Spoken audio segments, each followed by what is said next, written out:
श्री राम समर्थ। मार्च 31। स्वयं को सुधारो, तुलना में जग सुधरेगा ही।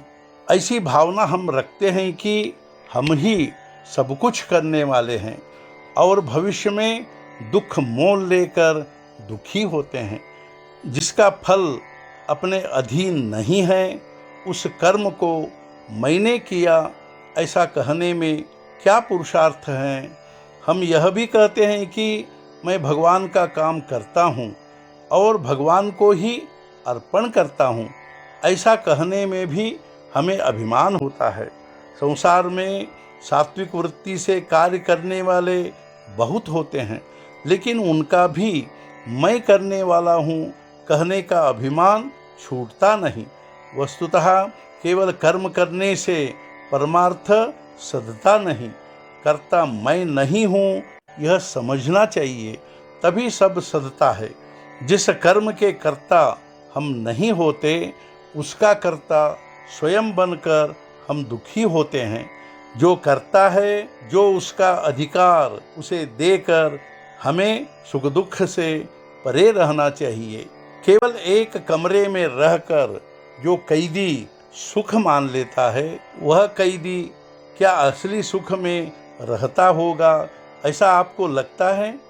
देह के अतीत कुछ भी नहीं और विषय वासना में ही सब सुख मानना क्या उस कैदी ही की तरह नहीं है?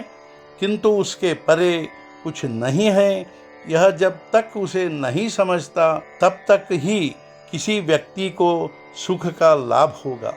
यदि कैदी को बाहर की मुक्त हवा का अनुभव हुआ तो वह कैद में रहना ही अच्छा है ऐसा नहीं कहेगा।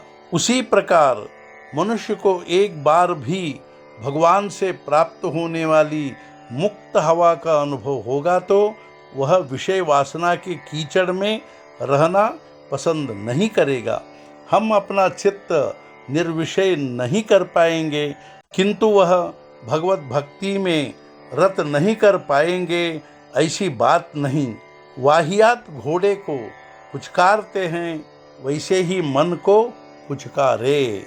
जब वृत्ति में परिवर्तन होता है तब सावधान रहना चाहिए।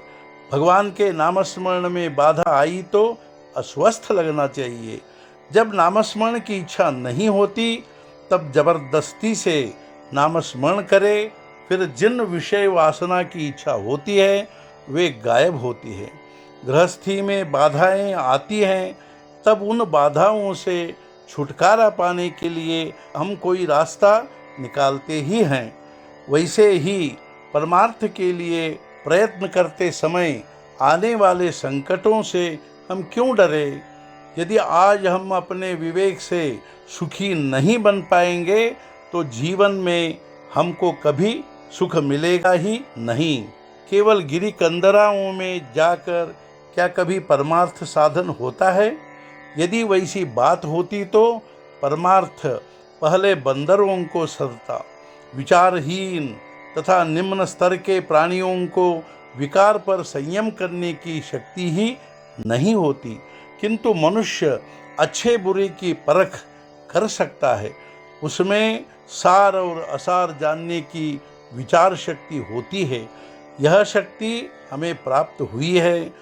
यह तो भगवान की हम पर असीम कृपा है। जग सुधारने के फंदे में हमें उलझना नहीं चाहिए। उसके लिए लोगों का अलग ढंग से जन्म होता है। यदि अपना बेटा भी हो तो उसे समझाने का प्रयत्न करो, लेकिन मैं उसे सुधार कर ही रहूँगा ऐसा भ्रम नहीं होना चाहिए। स्वयं अपने को सुधारो तो तुलना में जग सुधरेगा ही। आज का मुख्य विचार, कर्तव्य के नाते वकील जैसे संघर्ष करता है, उसी प्रकार कर्तव्य समझकर ईमानदारी से अपनी गृहस्थी करे, भगवान को न भूले। सद्गुरुनाथ महाराज की जय। जय जय रघुवीर समर्थ।